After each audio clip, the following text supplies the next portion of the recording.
Ladies and gentlemen, this one here is a mango tree. Specifically, this is a grafted mango tree, and this is the Tommy variety. It isn't very old. I think this is just about over 1 year since it was planted, and it might not have grown as big as it should have been, because initially maybe the care was poor, but I can see now there is some improvement in terms of care.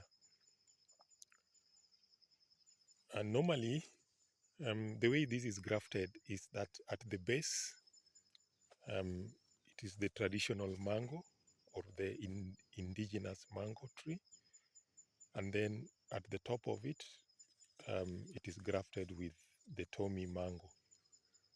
The reason that is done is because the indigenous tree rootstock, if I may call it, is much hardy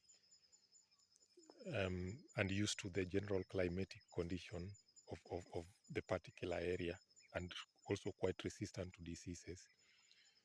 And so when we graft the Tommy variety on top of it, it tends to do better and grow better.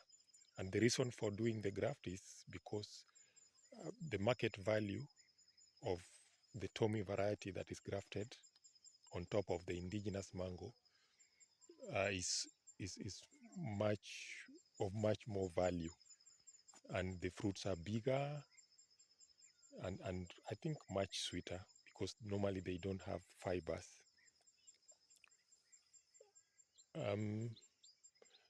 If you look at this particular tree, you notice that it has how many branches, main branches? I think 1, 2, 3. It wasn't like this originally. But it was important that we do what is called pruning. If you look at this particular spot, this was cut. And also if you look at this particular spot, this was cut.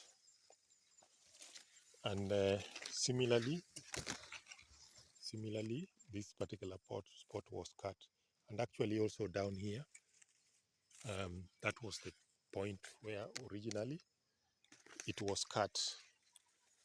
The reason for doing that, it's called pruning. The reason for doing that basically is first to be able to control the growth of the tree, because normally we don't want it to grow huge, especially because of limited space, but also because of the productivity of the tree itself.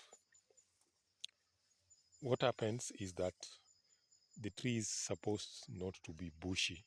The moment a mango tree is bushy, in a way that the leaves are crumpled together like this, what happens is that the tree becomes barren, so it doesn't produce fruits. And even if it does produce the fruits, since they don't get enough sunlight, they don't tend to be sweeter.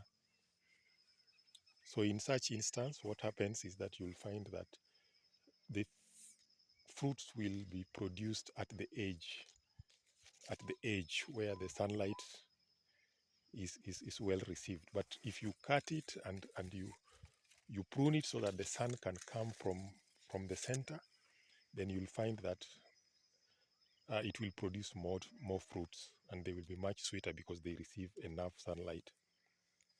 Down at the base, you can see there is some mulch that has been put there. That is basically to be able to conserve water, because the seasons keeps on varying. At the moment it is raining, but later on it will not be raining. So once you do the mulch, it's able to use the rainwater for a long time. This probably is expected to produce fruit, in another maybe 1.5 years. Initially, it will start producing a few, maybe 5 or 10, and then later on it will increase the amount or the number of fruits that it can produce.